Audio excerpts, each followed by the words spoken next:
There's a Stephen King novel you can't buy in stores. Not because it flopped, not because it was forgotten, but rather because King himself buried it. He wrote it as a teenager, published it under the Richard Bachman pseudonym, and then after it started surfacing at real life crime scenes, he voluntarily pulled it from print. That book, of course, is Rage, and today we're talking about why it might be one of the most disturbing, uncomfortable, and for better or worse, honest things King ever wrote. Rage clocks in at around 160 pages, so it's not the shortest Bachman book. I think The Running Man probably wins that, but it's certainly close. King wrote it in high school, originally titled Getting It On, which, frankly, it kind of tells you a lot about its raw, weird, hormonal energy. And he finished it in 1970 or 71, but it sat in a drawer until he resurrected it years later as Richard Bachman. And that's important to note, because this isn't your typical King horror novel. This was kind of an experiment, King trying to see if people liked his writing for the writing, or just because his name was on the cover. Now though, Rage is out of print. It's the only King book that's been voluntarily pulled by the author himself. After a string of school shootings, some with eerie echoes of the plot, King made the call. Not because he thought the book caused violence, but because, as he put it, you don't leave gasoline lying around for a kid with a match. Rage is the story of Charles Everett Decker, Charlie to his classmates, a 15-year-old student at Placerville High who walks into school one morning with a gun and a plan. And that plan, in Charlie's words, is to get it on. What follows isn't just a hostage situation. It's not an action-driven standoff. There's no ticking clock, no dramatic rescues. This isn't Die Hard. It's more like The Breakfast Club, if The Breakfast Club had been written by a deeply disturbed teenager with a grudge against the world and a gun in his hand. We meet Charlie just as he's being called into the principal's office for a previous violent outburst where he nearly killed a teacher with a pipe wrench. The meeting goes sideways and Charlie walks out, seemingly unfazed. But instead of leaving school, he stops at his locker, grabs a pistol, lights the locker on fire, and heads back to his algebra classroom. I mean, I hate math too, but this is going too far. And then he kills the teacher in front of the entire class. Yeah, definitely too far. That's the hook. But Rage isn't really about the shooting. That's just the spark. The real story unfolds in the hours that follows as Charlie holds his classmates hostage in the classroom. And then he starts talking. But more than that, everyone starts listening. That's what getting it on means to him. It's not about killing. It's about cracking people open, about forcing the ugly truths and buried traumas that come spilling out. And disturbingly, it works. What unfolds is this raw, unsupervised group therapy session where one by one, the students begin to share their deepest parts of themselves. They talk about being bullied, about humiliating sexual experiences, about abusive parents, mental illness, shame, fear, rage. It's uncomfortable, it's voyeuristic, and it's weirdly magnetic. You start to see how Charlie, for all of his violence, taps into something primal in these kids, something they haven't been allowed to say out loud. And this is where the novel gets seriously messed up. See, Charlie stops feeling like the villain, and the class stops treating him like one. In fact, a kind of emotional alliance forms between Charlie and most of the students. There's laughter, there's bonding, there's even a sort of freedom in the air, like they've all escaped something, even if just for a few hours. But not everyone joins the therapy circle. Enter Ted Jones. Ted is the popular all-American boy. Smart, clean-cut, and on the surface unshakably put together. But Charlie, he sees through it, or at least he thinks he does. Ted refuses to participate. He won't share, he won't confess, and he won't peel back the mask like the others. And because of that, he becomes the outsider. The only one still being held hostage. And Charlie zeroes in on him. Ted's refusal to crack becomes a threat to the whole fragile dynamic.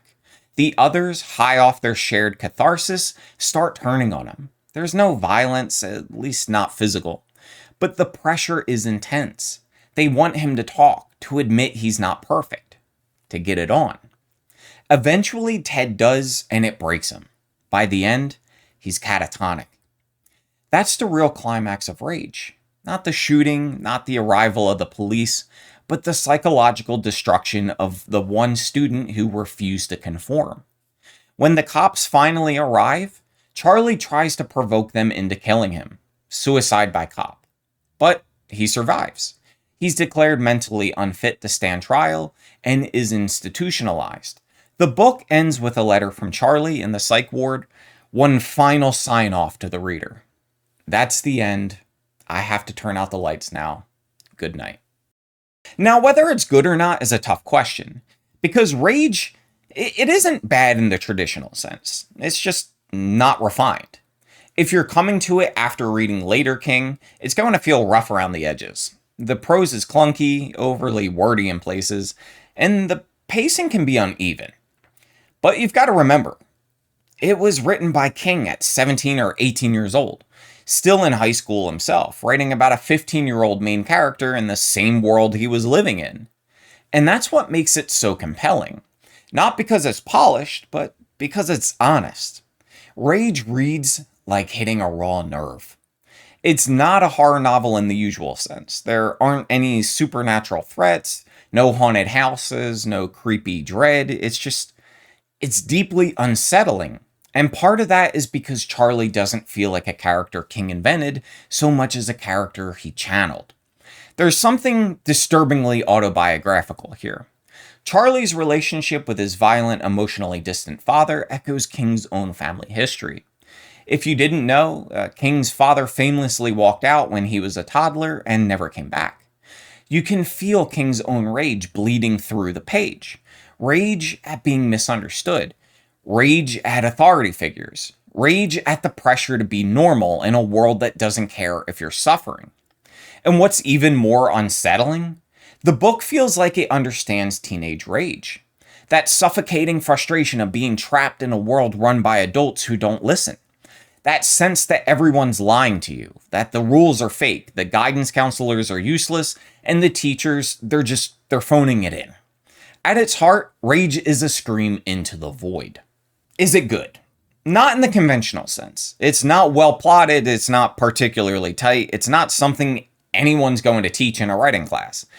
But it's good in the way that a confessional is good. It's emotionally true, even when the narrator isn't reliable. There's something cathartic about it, something unfiltered and painfully real.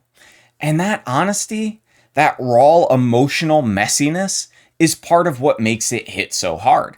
Especially if you've ever been a kid who felt overlooked, boxed in, or boiling over. But it's also a book that doesn't give you clean answers. Is Charlie a sociopath, a product of abuse, a symbol, a warning? The book never decides, and that's kind of the point. Charlie himself doesn't know.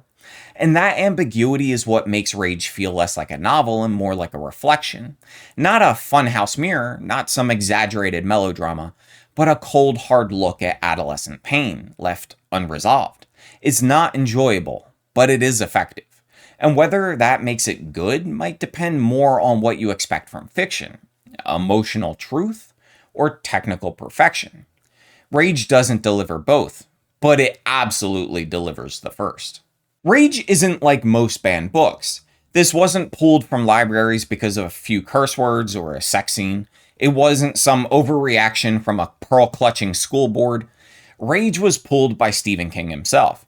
And not because he was embarrassed by the writing. Although, let's be real, King has openly said it's not his best. It was because real-life school shooters had read the book. Some even mirrored the story. And while King has made it very clear he doesn't believe Rage turned anyone into a killer, he did see it as a possible accelerant.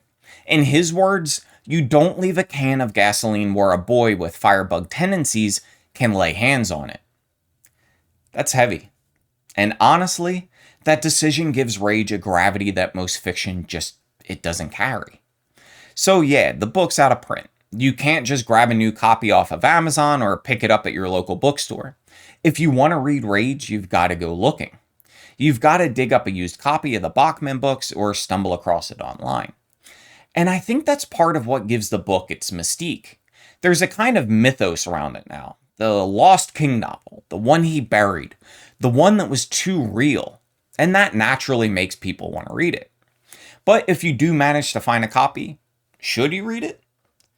Yes, but with context. Don't go into this expecting something like The Shining or Pet Sematary. This isn't a horror story in the traditional sense. There's no monster lurking under the bed. The horror and rage comes from within, from the voice in the back of your head you'd rather ignore. This book doesn't try to entertain. It wants to confront. It wants to ask questions that don't have easy answers. Is Charlie a product of his environment, or was he always this way?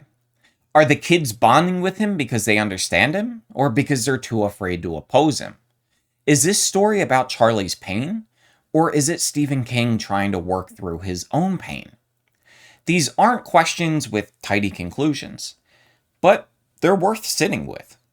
And here's the thing. Reading Rage today is a different experience than it was 30 or 40 years ago. Back then, a school shooting was a shocking rare event. Now, tragically, at least in America, it's all too common. We've become numb to headlines about it. We're saturated in it. So the emotional impact of Rage, the thing that stunned readers in the 70s and 80s, doesn't land the same way it does now. Because we've seen this. We live with it daily. It's not fiction anymore. That doesn't make the book less powerful, but it does change the lens through which you read it. And that's why I think if you do choose to read Rage, it's worth approaching it not just as a story, but as a cultural artifact. A relic from a time when school shootings weren't a weekly horror, and a young writer was working out of his own inner demons on the page.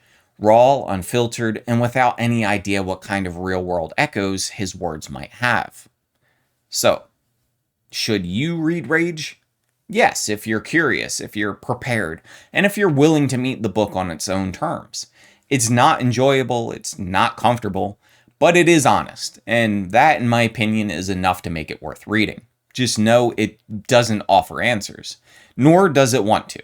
It's not a sermon or a cautionary tale. It's a snapshot of a mind in crisis, both Charlie's and arguably a young King's. And that's what makes it so haunting. Rage isn't Stephen King's best book. Not even close. It's rough, it's overwritten, and a little too love with its own intensity. Structurally, it meanders. The pacing is weird, some of the dialogue feels like King was trying to sound profound rather than authentic, but none of that really matters. Because what Rage lacks in polish, it makes up for in brutal, unapologetic honesty. This isn't a horror novel in the classic King sense. The horror in Rage is painfully real. It's a horror of suppressed anger, of being a teenager in a system that doesn't see you, of being filled with rage and not knowing where to put it. And that's what makes this book so compelling. It isn't a masterpiece. It's a confession. It reads like a scream from someone trying to make sense of what it means to feel angry and invisible and trapped in a world that doesn't listen. Charlie Decker is fictional, sure, but his feelings aren't. You can tell King at 17 or 18 poured his own frustrations into this character, whether it was about his father, his environment, or just the turmoil of being a teenager. It's all on the page. But this is also the book that King buried. And not because it was badly written. Not because it was unpopular, but because real kids, real broken kids, read it and saw themselves in it. And some of them took guns into classrooms. And some of them cited this book as an inspiration. King talks about this in Guns, his 2013 essay on American violence, and it's probably the most honest and sobering thing he's ever written about his own work. He doesn't claim Rage caused school shootings. He says what most thoughtful people would say. These kids were already broken, but Rage, it may have been an accelerant. And when that realization hit, when two different shooters had the book in their lockers, he made the call. He pulled it, quietly, voluntarily. No one forced his hand. There's something powerful about that, something rare. Most authors, I feel like they would have defended the work, or distanced themselves from it, or blamed society. But King took responsibility, not for what others did, but for what he put into the world. And honestly, that's what makes Rage matter. Not just the story on the page, but the story around it. The way it evolved from a raw teenage manuscript to a published novel to a buried artifact. It's not a great novel, but it might be one of King's most important, because it forced him to reckon with his own voice, his influence, and the unpredictable power of fiction. So no, Rage doesn't offer answers. It doesn't moralize. It doesn't pretend to be wise. It just opens a wound and leaves it bleeding on the desk. And whether that makes it good or bad, I don't know. But it makes it real. So yeah, that's Rage, the first of the Bachman books, the only King novel that he ever let die. Next up, we're digging into The Stand. This was my first King novel, and this is now my third revisit. It sure is happy crappy. Now, if you've enjoyed this video, don't forget to give it a thumbs up and share it with your friends, family, and even your enemies. And of course, if you haven't already, hit the subscribe button, because every subscriber inches me one step closer to taking over the Galaxies. Until next time, take care, keep reading, and I'll see you in the next one.